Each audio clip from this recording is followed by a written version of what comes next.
Got to the volleyball game, received a call from Vandenberg County Health Department. And yeah, my mom called me in, by the way. Figured that out after the conversation.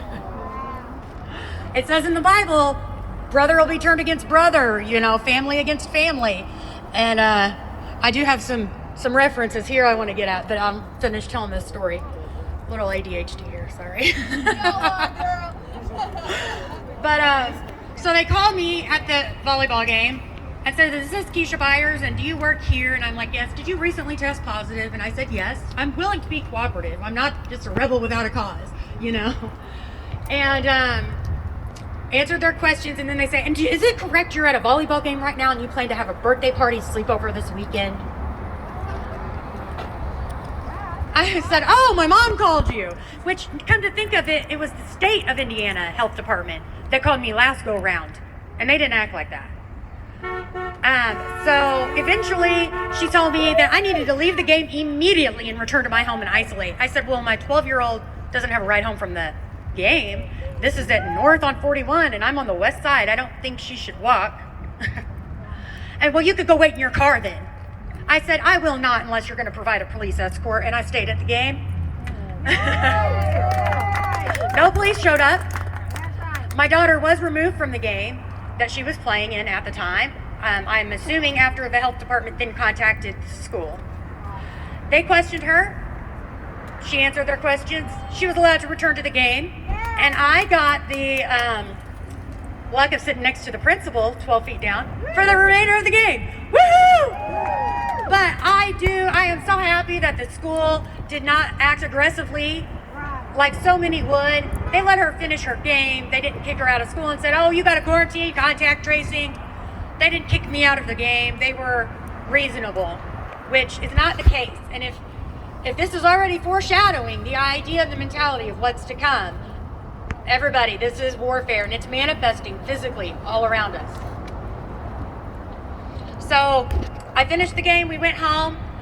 The next day, me and my husband were out, and I received a call from the health department that said they were at my door. They were banging on my door and wanted to know where I was at because I wasn't home. Nobody was answering.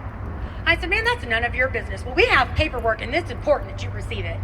When I did return home, when I felt like it, and there was papers in my door that from the Vandenberg County Department of Health, signed by the medical director, I would assume, of the health department, and some city attorney, that says what I need to do. I'm under mandatory quarantine, and that if I'm caught breaking this quarantine, I can face misdemeanor criminal charges.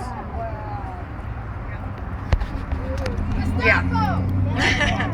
I mean, I don't know about you guys, but I think that's a little excessive. Anytime before with the flu or anything, it's, you know, if you got a fever and you're sick, stay home. But if you aren't having a temperature and you're not sick, you know, I think this is getting a little overreach. Or not a little, a lot. They're definitely overreaching. So I want you guys to be aware. I was thankful. I think it was We the People, got the information and acted on my behalf, and got every information they could, found out that is totally illegal, and definitely stood up for me without me even asking. So I definitely think we have a team of warriors.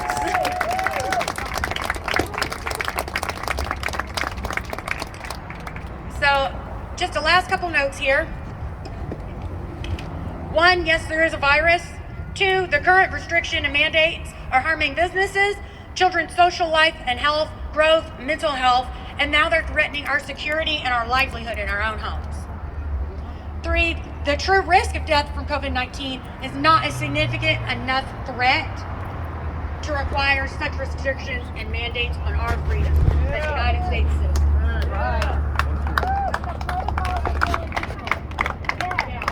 Hey, Alex, do you want to speak? Is there? I'm going to leave you with this. No, thanks though.